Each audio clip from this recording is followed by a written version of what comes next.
Niwaambie ndugu zangu, si kweli kwamba eti mpaka leo vyombo havijui balozi mstaafu,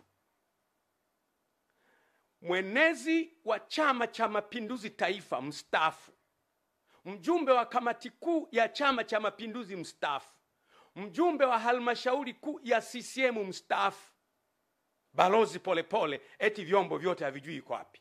Si kweli. Si kweli. Si kweli. Kama Polepole ametowekea akiwa Tanzania, I am 100% ina hakika kabisa kwamba vyombo lazima viwe vinafahamu iko wapi. Na kama havifahamu, basi Tanzania sio sehemu salama kuishi. Lakini mimi kwa kiwango kidogo najua competence ya vyombo vyetu na wakuu wa vyombo. Najua. Mimi najua. Narudia tena, mimi najua competence ya wakuu wetu wa vyombo. Najua kabisa. CDF amekuwa kwenye kazi muda mrefu. Ni mtu competent. Anaiweza kazi. IGP Wambura ni mtu competent kabisa. Namfahamu Wambura tangu akiwa Kinondoni pale. Namfahamu Wambura tangu akiwa kanda maalum. Wambura amefanya kazi kule Mtwara kipindi kile cha mambo magumu. Wambura ni mtu competent. Mimi am 100%. Huwezi kunidanganya kwamba eti Wambura hajui kabisa. Wambura atakuwa anajua. Lakini Wambura anamwendeaje bosi wake? Kusema kwamba bosi hili swala haliendi vizuri, atapoteza kazi. DJIS eti ndugu yangu Suleiman Mombo eti hajui kabisa. Anajua. Lakini akienda anaweza kupoteza kazi. Siamini CDF hajui au generali kiongozi wa magereza hajui. Wanajua. Lakini sasa watafanyaje? Wakitulia ndani ya mimi nahakikishia Tanzania tuna vyombo competent.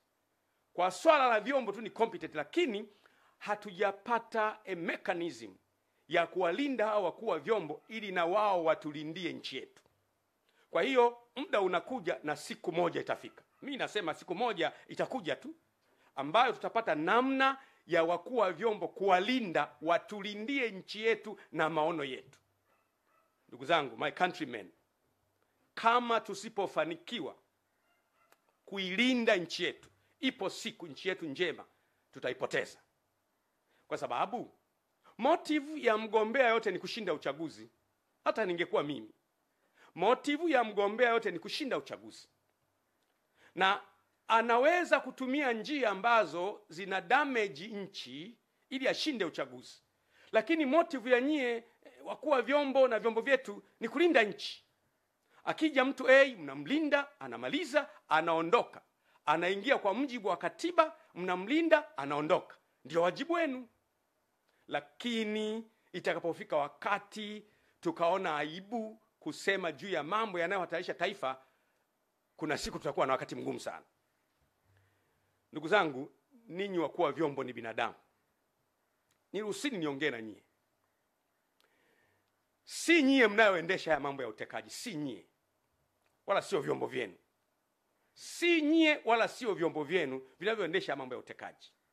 Lakini siku zijazo hamtaepuka kabisa kutamkwa mkiungamanishwa na matukio haya yaliyotokea wakati wa utawala wenu.